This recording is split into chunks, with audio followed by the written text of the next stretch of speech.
I think we always say that in the moment that we don't feel this anymore, we stop dancing. Where is Bruno? I'm going.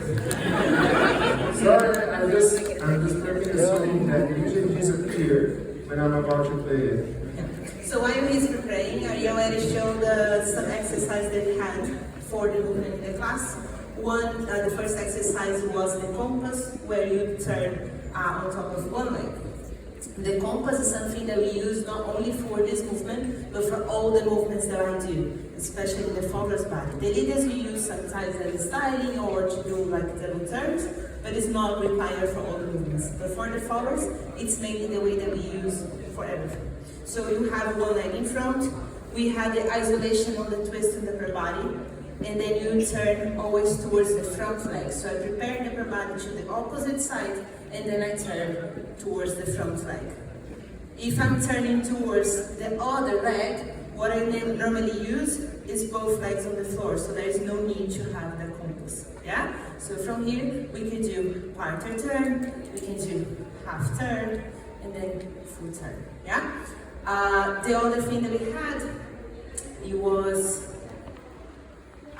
the exercise over here, where you stop the hips and then having the turns on the chest, just to make sure that you don't move the hips. It's gonna be a small movement. If you see that it's really big, probably it's because you're also twisting the hips, which is not good for your knees. So I would suggest you guys to have to stop in front of the mirror and really make sure that there is no hip rotation, yeah? Just on the upper body. And this will help both of us, followers to do the turn and leaders to lead that idea of already going around and having more impulse for the follower to drop. Yeah? Okay, now I need my partner.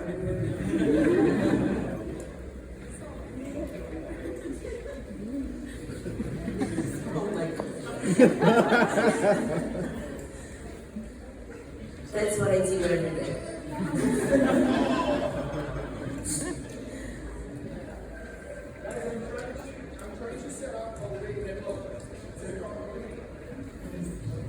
While everyone is coming, I want to say thank you guys, because after the day you normally get too emotional, so I don't say anything.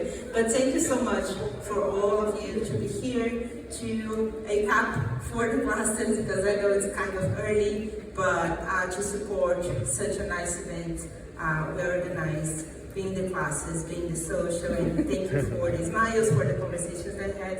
So it's really important for us to be here, as Bruno mentioned in the other class. We are really happy, and yeah, thank you so much.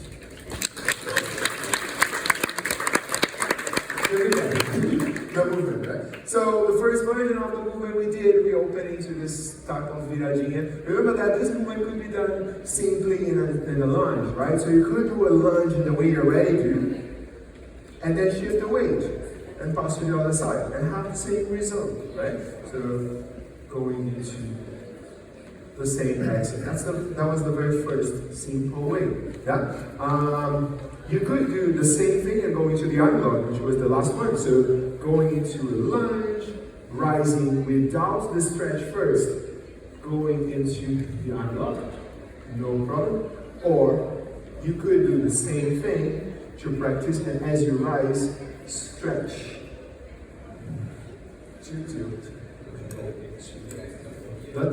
Yeah? So that was the version without the off-axis context.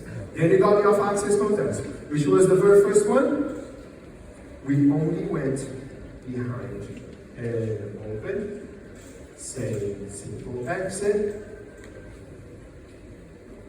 And then we did this with the unlock too. So same rotation, travel,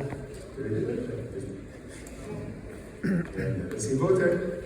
And then the very last one we did with the hand motion and the off axis. So starting same way, rising and going into the unlock, exiting with all the hand motion. Yeah, there's a version that we did not get to do, but it could be done. Is starting the viradinha already with the hand on the side. I'm going to go to the direction so you can see. I would step, already stretching and having the hand on the side.